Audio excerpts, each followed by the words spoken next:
start, first of all, I'd like to thank Professor Rosni, who is sitting next to me, for agreeing with last-minute call to talk a little bit about her work. I think it has some relation with data science, maybe lots of data that's involved in bioinformatics. So I think the research which she's going to share with us is probably quite relevant to this theme. With us today, I have actually Professor Zahawi, not in the picture, so he's slightly off the camera, and a few students from a data visualization course, a master level course, and I think 1 or 2 PhD students with us here. So just the introduction, I pass it to Prof. Rosni to start the presentation. Okay, thank you very much for the introduction. I hope you can hear me there. Yes, yes. Okay.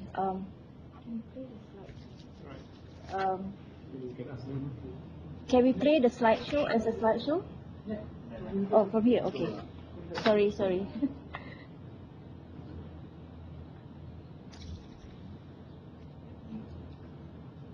Okay. Today I'll be sharing some kind of introduction on a little bit of an overview on parallel processing in bioinformatics. Basically, it's consisting of an introduction to bioinformatics and looking at some of the work that we do here in bioinformatics, specifically focusing on parallel processing. First of all, we look at the definition that we go by in this work. Basically, we are looking at research, development, or application of computational tools and approaches for expanding the use of biological, medical, behavioral, or health data, including those who acquire, store, organize, archive, analyze, or visualize such data. So that's the definition that we go by. So here you see the big picture of bioinformatics. Basically, on the left-hand side, you have the different types of data in bioinformatics, and of course, the various operations or processes that one would be able to do with those biological data, starting from the experiments and then going on to hardware and instrumentation, information technology, computation, mathematical and physical models. So basically our focus is more on the computation side, and because we do work in parallel processing, so a lot of the computation will be parallel computation. Motivation, a lot of it has to do with what Donald Knuth has said many years back in 1993 about biology easily has 500 years of exciting problems to work on. So if one... Sorry, we're having some technical difficulties here. Should I proceed?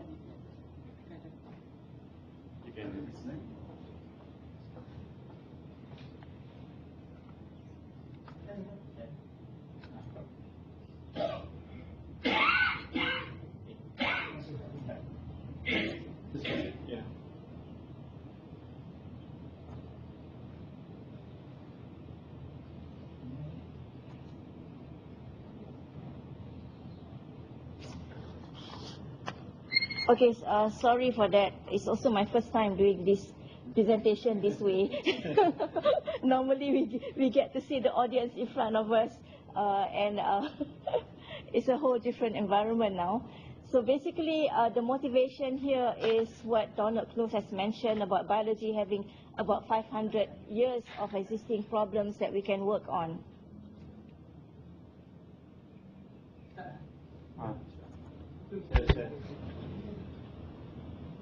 Yes, Rosni, it looks very good, and I can see you and also slides, so don't worry. Please go forward, all right, please. Okay, because I can't see the slides earlier.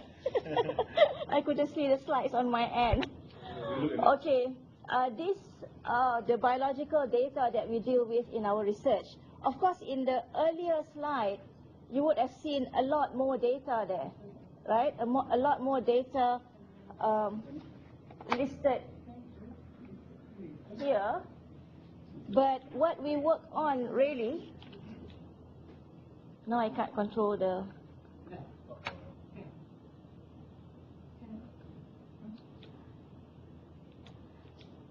Okay. A lot of our focus is on biological data, which are DNA data, RNA data, and protein data of both sequence and structure. Because biological data, it comes in either sequences or structures, and we work on DNA sequence, RNA sequence, protein sequences, as well as RNA structure and protein structure. So that is basically the scope of the data that we deal with in our research. Basically, as far as us being computer scientists are concerned, the way we view biological data is the fact that it is diverse in size, the diversity in size, complexity of the data sets, and there is a need for this data to be managed, organized, and analyzed, as well as a need to understand the correlation, structure, and pattern of the data. So that's how a computer scientist would view this biological data.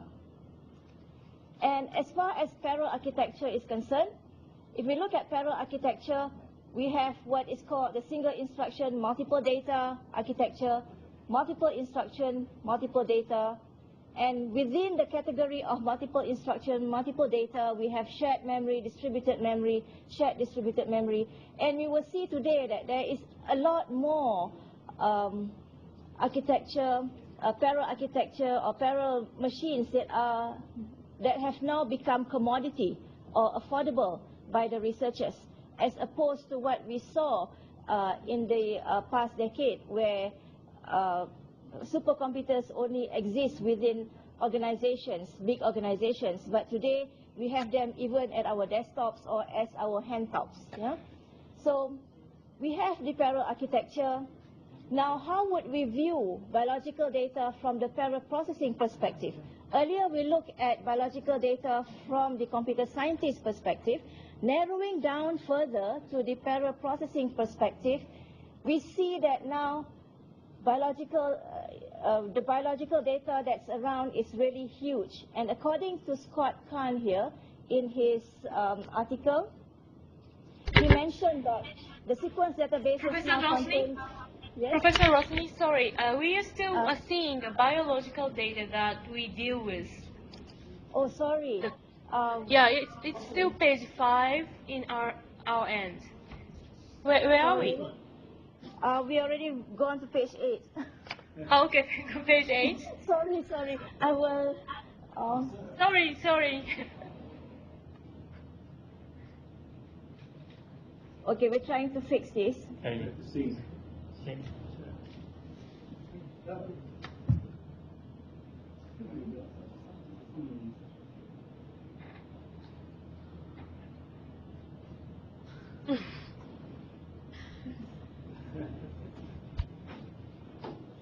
Okay?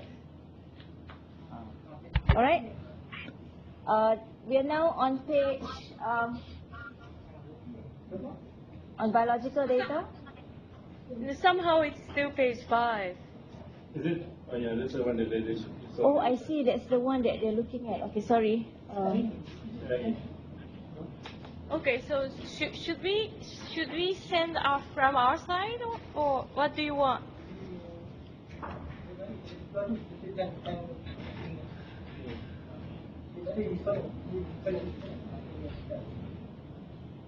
He said they want to control for their side.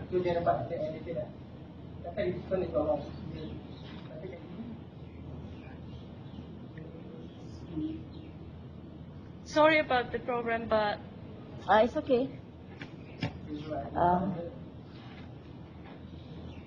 yeah, here we go. I can see page 8 now. Okay, I will, yeah, I will rewind. Okay, it's now page 6, by the way. Okay. So you have to go to page 8? No, we go to page 6. We can go to page 6. We'll start from page 6. Okay, when we view biological data from a computer scientist's perspective, as a computer scientist, we see data. We see diverse data we see complex data, we see big data, the term that people commonly use today, big data.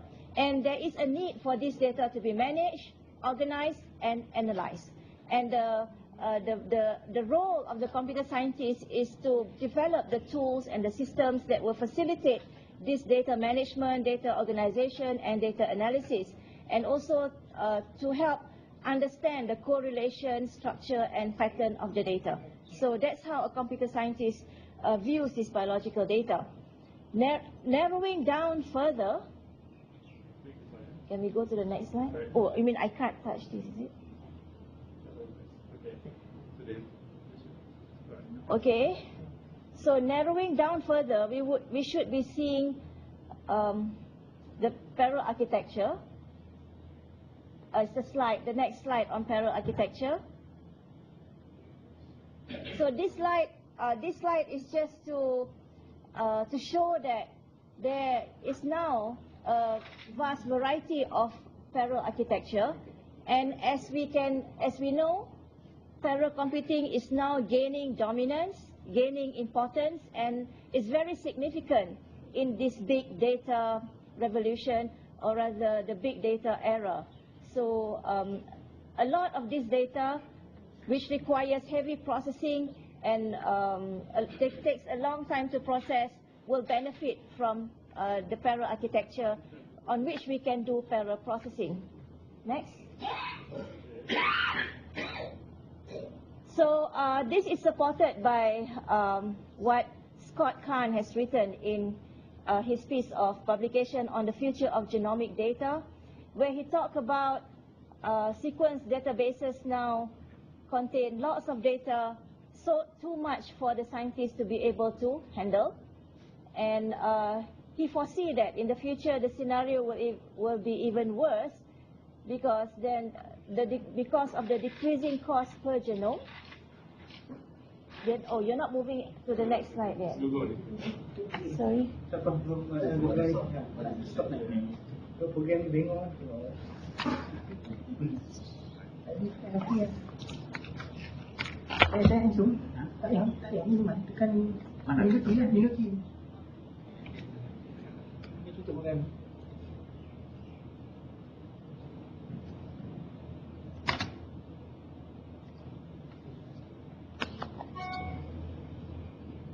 Buka I punya.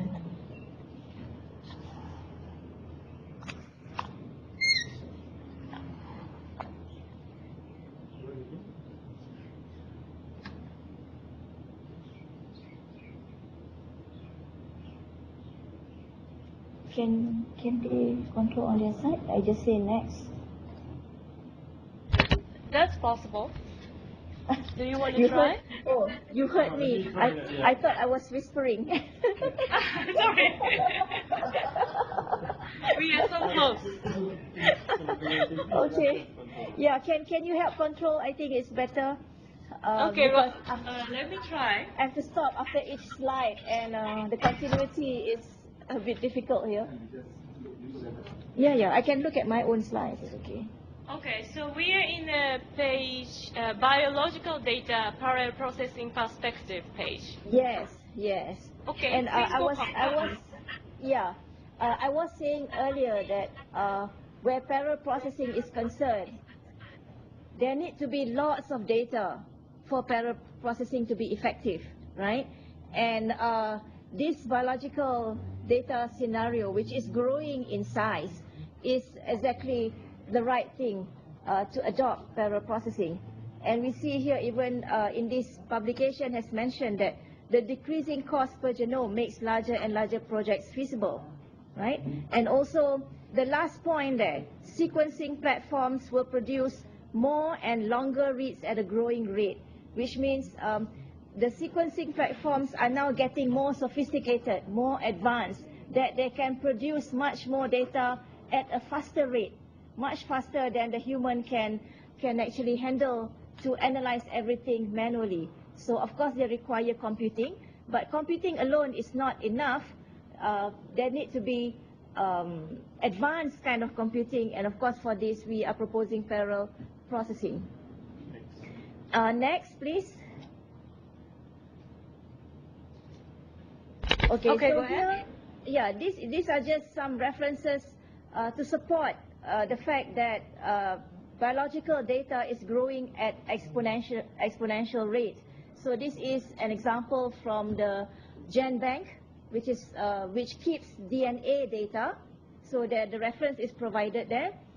And also the next slide shows the protein data from Protein Data Bank. These are public domain databases which host biological data, and for Protein Data Bank, it has protein data. And the next slide shows another protein database called SwissProt, and this kind of shows within 2 years how the amount of sequences increased, amount of amino acid which make up the sequences increased, and the number of species from which the sequences were obtained also increased, and the journals and as well as the authors that have contributed to this database have also increased. So we can see the rapid increase in 2 years. So now we come, next slide please. Next. Now this is showing the framework of the research that we do at the School of Computer Sciences in high performance computational biology. So within this diagram, you can see we have external data. External data is data coming in from two avenues. One is the public domain databases, like the SwissProt, the GenBank, NCBI, and other public databases. And the other one is data coming in from the wet lab, in which the wet lab with which we collaborate here is the Doping Control Center in USM. So they have the equipment that will actually produce data, and this equipment are generating data at a very fast rate. The data that they generate will be protein data. So these are the two sources of our data, and all this data, we collect them into a local data warehouse. So you can see that we have the local data warehouse there, and that's where data cleaning takes place, data filtering, data pre-processing will take place. We store that there so that all our other processing, all our other analysis is done on this local warehouse. Yeah. So on the data analysis side, you can see that we have work done in proteins and RNA. At the bottom, listed are the grants that have been obtained to support the work within that column. So for example, under local warehouse, we've had grants that has supported work to actually consolidate data from distributed databases so that it appears as a single data resource. And on the data analysis side, we have obtained grants where we do protein matching work and protein prediction work. And then we also have started some work on predicting the RNA structure that is on the farmost side, the rightmost column, right? So at the very bottom, you see that we have the core technologies that we focus on, and here we are only outlining the parallel technologies that we work on. So for all the algorithms that we have developed, we parallelize them and we run them on various architecture. Of course, we started off with the clusters, and then we move on to multi-core, and now we are focusing on also GPU. And so basically those are the core technologies that we focus on.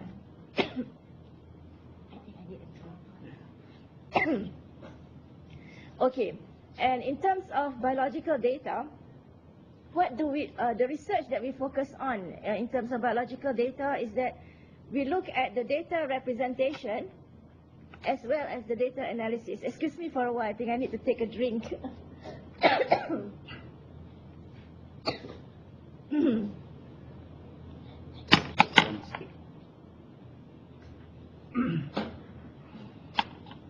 Okay, sorry about that.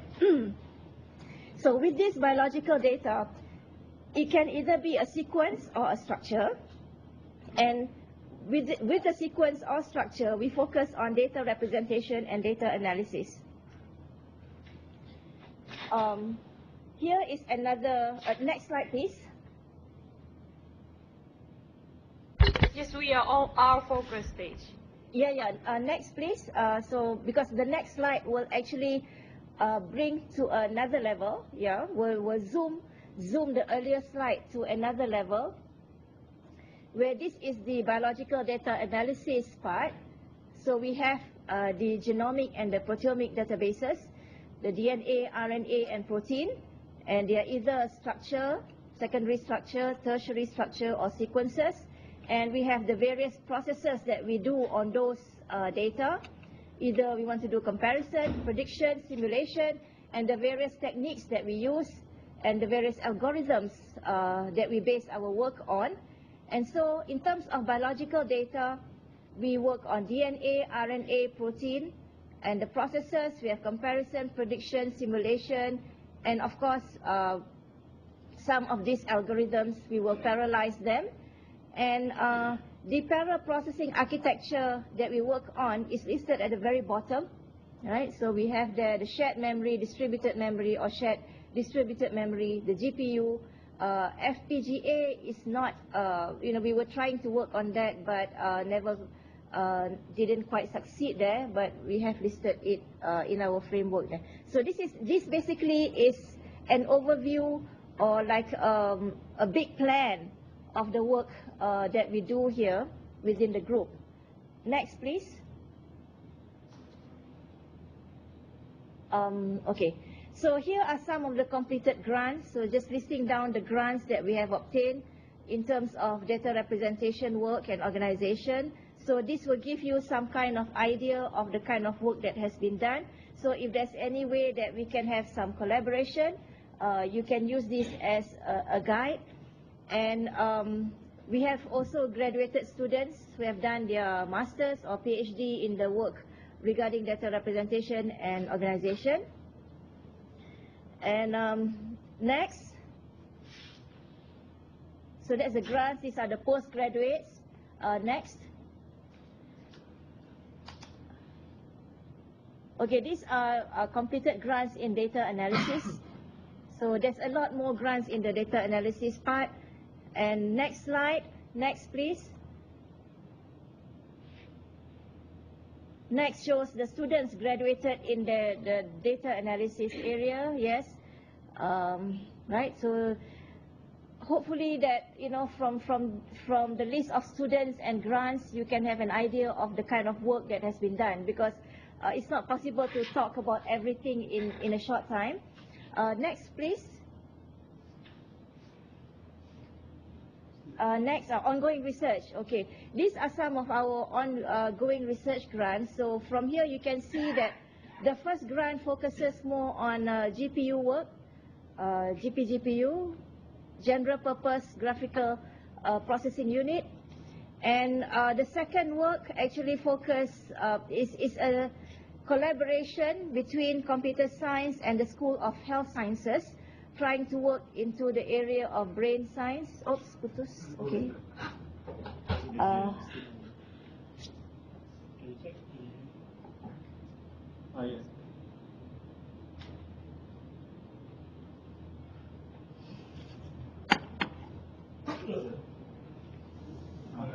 Okay. Going back to the ongoing research grants, the first grant focused on GPU work.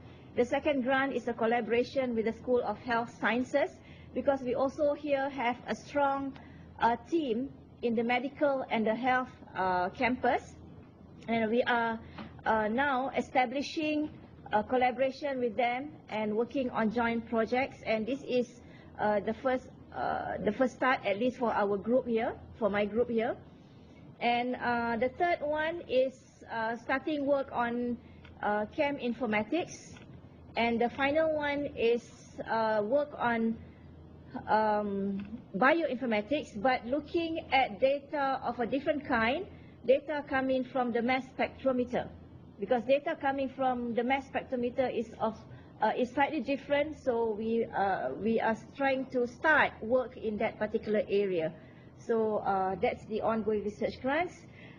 So that's about all the overview that I can give in this short time. It's supposed to be a short one, but due to the hiccups in the technicalities of connection here, I think I've taken a long time. Thank you very much for listening. Thank you very much, Losli, Professor Losli. So I would like to get some questions and feedbacks. If you have any, please let us know.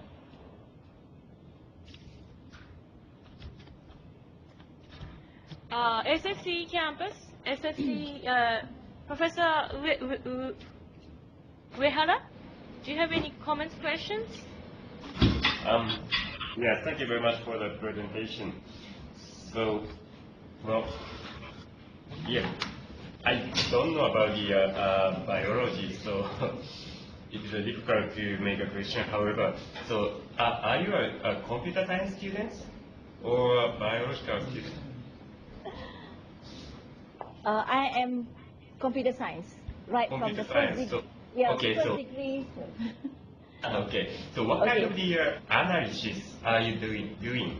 So I mean so what kind of the computation algorithms are you using? Okay, for example, Yeah. one type of data there is sequence data. Sequence data, and Yeah. the sequence data is just like a sequence of characters. It's Yes. just that if it's DNA, there's only 4 types of symbols. Yeah. 4 types, yeah. If it's protein, you have 10 types of symbols. So we will use the same string matching algorithms. We do comparison algorithms. Yeah. So we will, from the data, we treat them like data structures in computer science, and at the end of the day, we will need to use the different analytics tools that we have developed within the computer science for other computation, right? So that's one of the analysis. Another is to do prediction. For example, with protein sequence, from protein sequence, they would like to predict what kind of structure it represents. Because from the structure, they will know the characteristic of the protein. And they can do, biologists can do prediction using equipment, but that equipment is quite slow and can only do prediction, it's rather slow. The number of predictions it can do is not many, but with software we can do prediction and later compare with what has been experimentally produced. So basically it's kind of a complementing the lab, the work in the laboratory, where instead of doing so many experiments, you can do simulations or modeling that can help reduce the amount of experiments that will be performed within the lab, within the wet lab. Okay, thank you. So Okay. in this campus, so we also had the other professor who are working on the biological analysis. So he is a medical doctor, and he are doing maybe, I'm not sure, but maybe similar things with you. So Okay. yeah, if you are interested in to collaborate with him, so maybe you have a chance to come to here. Oh, thank you. Okay. Interesting. Yeah. Thank you. Thank you. So thank you very much, Rosni-san, again. So please have a prompt again. So let me go on to the next presentation from University of Philippines, Diliman. Are you there? Professor Pros Naval? UP, are you there? Yes, can you hear us? Yes. Okay, thank you for, first of all, inviting me to this open seminar on data science. So, do you have a copy of my slides?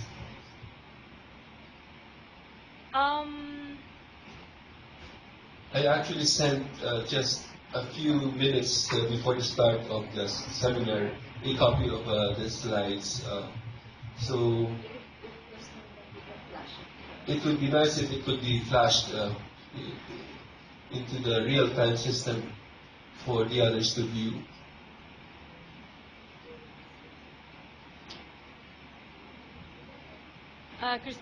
Christina, will you please send? Okay. Yeah. Yes, we got it. Okay. Is it also available to the other participants in Malaysia and other countries?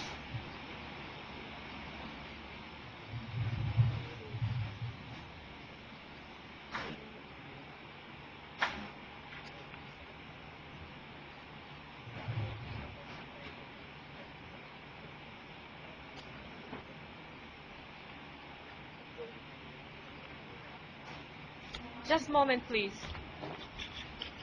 Okay.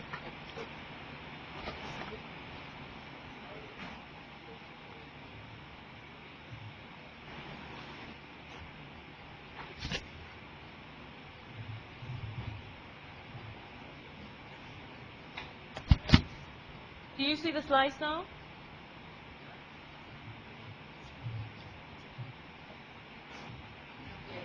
We can't see the slides, but it's okay because I have a copy of this. I'm worried about the other participants in Malaysia. Please. Sorry. I think that is getting better now. Okay. Okay, shall I start? Yes, please. Sorry. Okay, once again, good evening. I'm Pros Naval from the University of the Philippines, Department of Computer Science. I will talk about just two projects which are ongoing, projects that are being done in our laboratory. So this is not representative of this is representative of the work that we're doing in the Department of Computer Science. There are other groups also working on data sciences. So I will just describe two projects. We're now in slide 2. The first is about malaria. So the title is of the project is Malaria Surveillance and Diagnosis through Cell Phone-Based Remote Microscopy.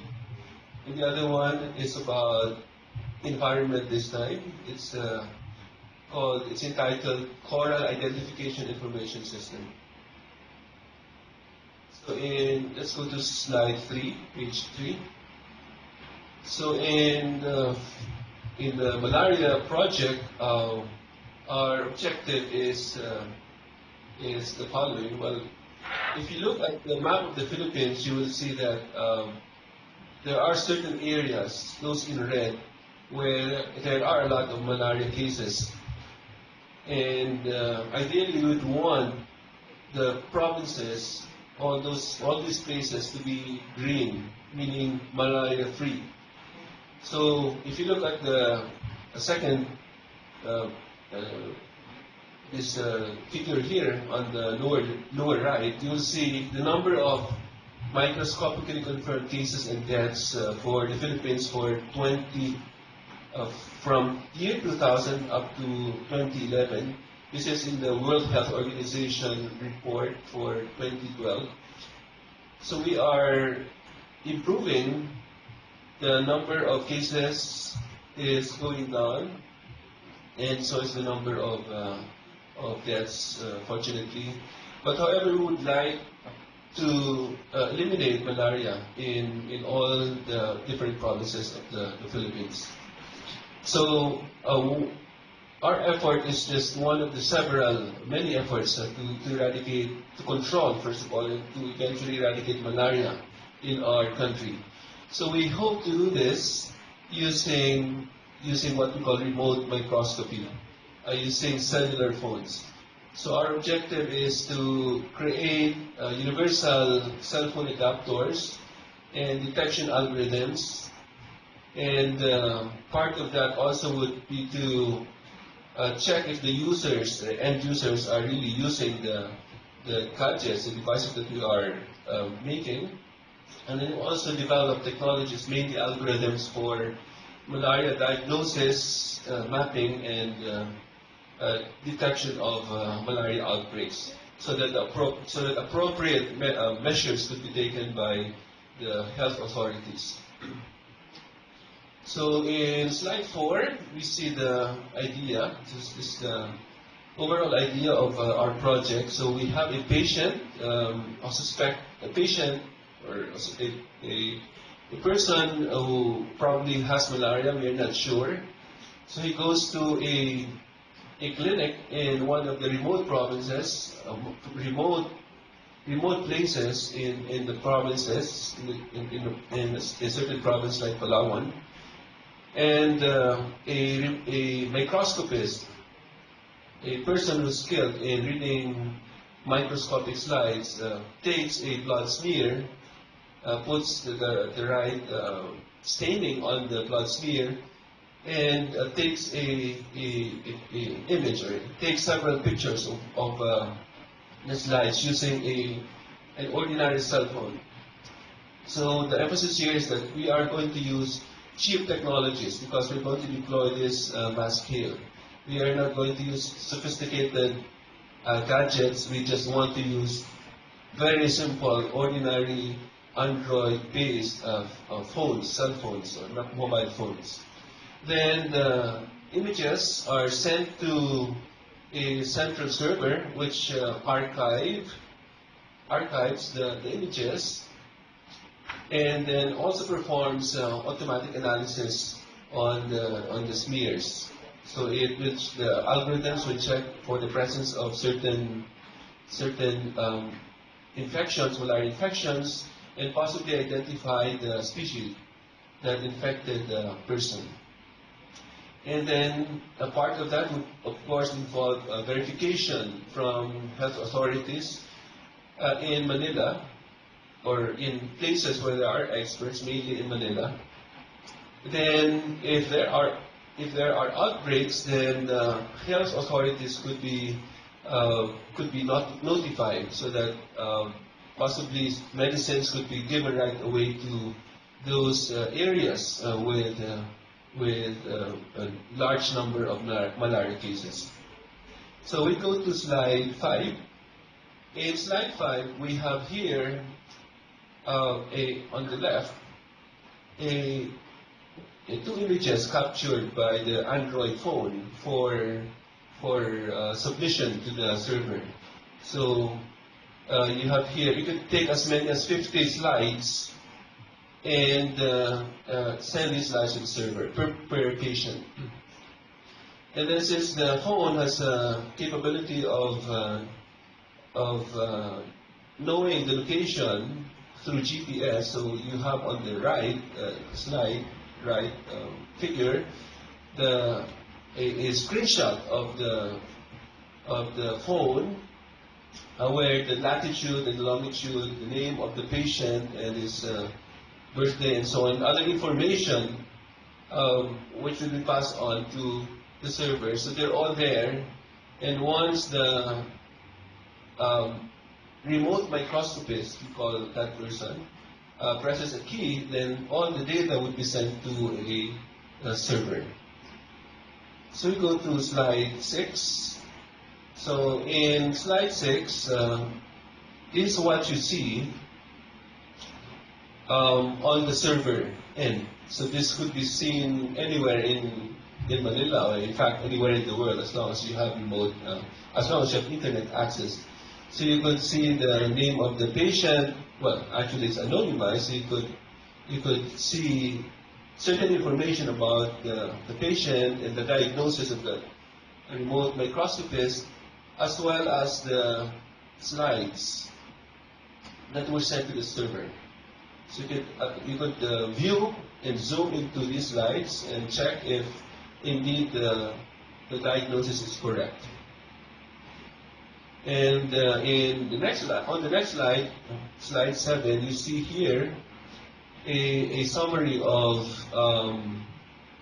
the different cases for the different regions with all the with the diagnosis of what particular species infected the various patients and so on. And on the next slide, number 8, we have here your map of the area where you have a lot of cases. So the experience here would indicate the type of infection. So if it's M, it says M here, that would correspond to malaria, F for falciparum, and so on. So you could actually filter the different species and determine which areas are infected by each of these different species. And at the bottom, you also see a slider which will allow you to filter the pins, okay, the number of infections given that given time frame. So it's going to be very useful for people who are studying outbreaks and so on. So that's as regards the first project. Now the second project is on coral identification. We have developed a system by which we could semi-automatically analyze the images taken by underwater cameras, images of coral reefs. So for marine experts who are the users of this software, this will give them a lot of important statistics on the spatial size, distribution of coral types, health, overall health of the corals and surrounding environment and so on. So in slide 10, we have here the overall idea. So you have here at the middle your web server. This is where you put in all the data coming from the field, coming from the ocean, all those images, and the web server would process all these images for identification. Then the experts would in turn do analysis of the data. The algorithms can also process, identify and recognize certain species of corals. Then there's what we call expert sourcing, where coral experts could sort of play a game and label corals that are difficult to identify. And these labels would be used as training images for our algorithms. So on the next slide, slide number 11, we see here a screenshot of the type of image analysis that can be done on a particular image. You see here that okay, so have a pie chart, and the pie chart describes the amount of coral cover, for the different species of Acropora, Porites, and okay, which portions are not coral, and so on. So you could have a summary of all this and put them together. If you have hundreds or even thousands of images, you could gather from a certain place. You could summarize all of them and infer some useful information from this statistics. This is, I think, this last slide, or second to the last slide, slide number 12. We use, as I've mentioned, human computation or expert sourcing, where we ask experts to label the corals that are difficult to identify, those that are challenging from the perspective of the algorithm. And okay, if we have several expert voting, then we can use majority voting or other schemes to be able to determine the so-called correct label for these corals. And we give incentives to those who label. So if you're able to label a lot, then after some time you probably will be able to own the phone yourself. No? So it's like 2 yen per, or 2.5 cents, 1 peso per label. So if the phone is worth 4,000 pesos, then you just label 4,000 slides. That's a lot of that's a lot of labels for us, and for the person who's just playing, it's a good incentive and a good reward. And on the last slide, we have here our group of students who are involved in different data mining projects. Thank you. Thank you very much, Professor. So very interesting topics in Maralia and also coral identification. Do anybody has questions to the presentation from SFC? Do you have any? Yeah, I have Yes, please go ahead. Okay. So, if I understand correctly, so maybe you have 2 types of the assessment.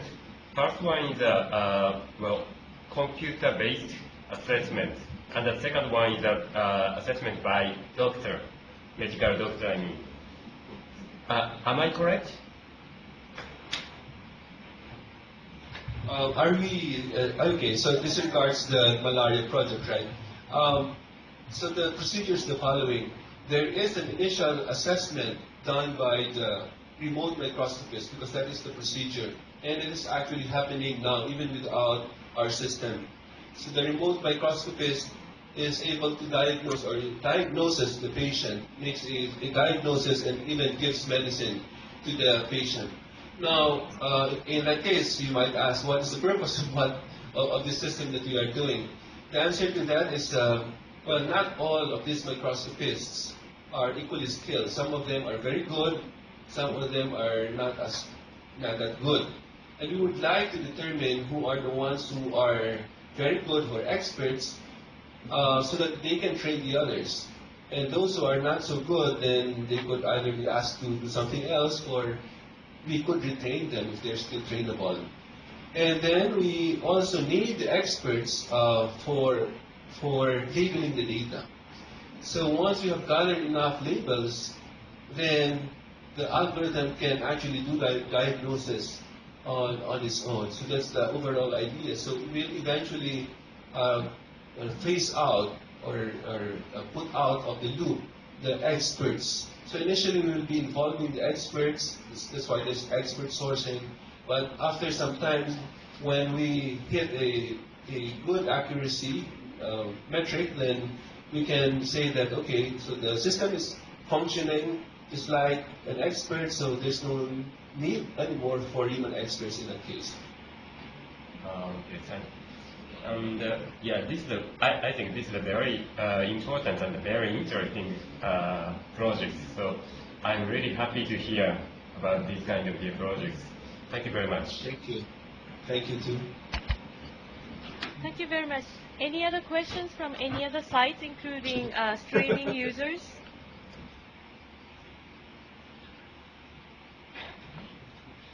Okay, thank you very much. Thank you very much, Ross.